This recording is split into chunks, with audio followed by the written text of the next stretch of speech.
So here is the exercise 5.1. We will discuss the question number first. Find first term A and common difference D. आपको जो नीचे जितने भी APs दिए गए, APs is the short form of arithmetic progression. Arithmetic progression में आपको find करना है, आइडेंटिफाई करना है, एक तो आपको ए और फिर है कॉमन डिफरेंस डी. इस डी को हम क्या कहते हैं? Common difference. क्यों कहते हैं? क्योंकि ये सभी में एक जैसे होते हैं, इसीलिए इसे टर्म नाम दिया गया कॉमन डिफरेंस. तो अब इसके लिए हम क्या करेंगे? सबसे पहले हम लिखते हैं ए. ए क्या होता है? ए होता है the very first term of the arithmetic progression. तो सबसे पहला टर्म इस अरिथमेटिक प्रोग्रेशन में क्या है? -7. ए तो हमें मिल गया. अब डी की बारी है. d is equals to, D क्या होगा? आपका एक सक्सेसिव से उसके प्रीडेसेसिव को सब्ट्रैक्ट करना है. तो आपका एक सक्सेसिव ये है, एक सक्सेसिव आपने ये ले लिया -9. इसमें से आपको सब्ट्रैक्ट करना है उसका प्रीडेसेसिव जो कि क्या है? -7 है. याद रखना, देखो साइन बराबर ध्यान रखना है. और इसको आप कुछ इस तरह से लिखेंगे, sorry, like a2 - a1. a2 में से a1 को सब्ट्रैक्ट करेंगे. a2 आपका है -9, माइनस का साइन लगा दिया, और a1 क्या है आपका? -7. तो इन साइन का थोड़ा ध्यान रखेंगे ना, जो अगर टर्म में माइनस साइन है तो साइन के साथ में ही वो टर्म पूरा आ जाएगा. -9 माइनस है बीच में ब्रैकेट, यानी कि सेम साइन मल्टीप्लाई हो रहे हैं. आपका आंसर पॉजिटिव हो जाएगा. +7 आपको आंसर क्या मिलेगा? 9 नेगेटिव है, 7 पॉजिटिव है, साइन डिफरेंट है. So will do subtraction. After subtraction we will get 2, क्योंकि 9 में से 7 जाएंगे तो 2 बचेंगे. बड़ा नंबर 9 है, इसीलिए आंसर में भी नेगेटिव साइन लग जाएगा. और ये है आपका डी. सो इस तरह से आपको ए और डी फाइंड आउट करने हैं.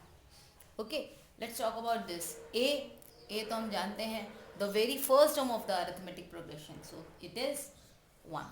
Now let's take out the common difference d. d is equals to a2 minus a1. मैं a2 minus a1 कर रही हूँ ना, आप चाहे तो a4 minus a3 करो, चलेगा. लेकिन क्या होना चाहिए? सक्सेसिव में से प्रीडेसेसिव जाना चाहिए. आप 3 को 2 से सब्ट्रैक्ट करोगे तो भी चलेगा.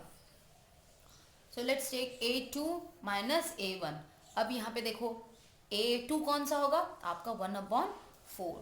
सो 1/4 माइनस a1 क्या है आपका? देखो ध्यान से, -1 है.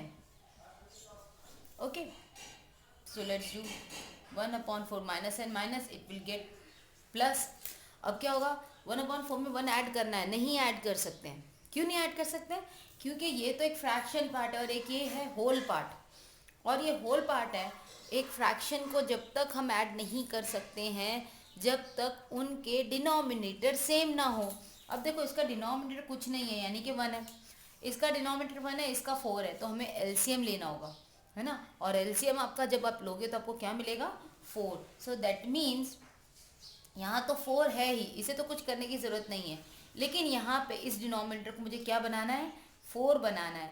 इसीलिए मैंने 4 से मल्टीप्लाई किया. लेकिन जब हम यहाँ पे 4 से मल्टीप्लाई करें डिनोमिनेटर में, तो हमें न्यूमरेटर में भी मल्टीप्लाई करना ज़रूरी है. अक्सर करके क्या करते हैं हम फ्रैक्शंस में, जब हमें न्यूमरेटर ये एलसीएम लेके डिनोमिनेटर सेम करना होता है, हम जनरल वे में सिर्फ डिनोमिनेटर को ही मल्टीप्लाई करके छोड़ देते हैं. Please don't do this mistake. हमें न्यूमरेटर डिनोमिनेटर में एक साथ मल्टीप्लाई करना ज़रूरी है.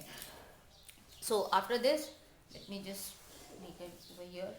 Therefore 1/4 plus 4/4. Now the denominators are same, so that the denominator will be written for one time and it will become 1 plus 4, so it will become 5/4. ये है आपका D और ये था आपका A. इसी तरह से आपको बाकी के भी जो पार्ट है इस क्वेश्चन के, इस तरह से आपको A और D फाइंड आउट करना है. और अगर आपको क्रॉस चेक करना है कि आपका ये आंसर सही है या नहीं है, आप चाहो ना तो 2/3 में से 1/4 को सब्ट्रैक्ट करके देख लीजिए, आपका आंसर आपको मिल जाएगा. Alright, so now let's move to the next question, question number 2.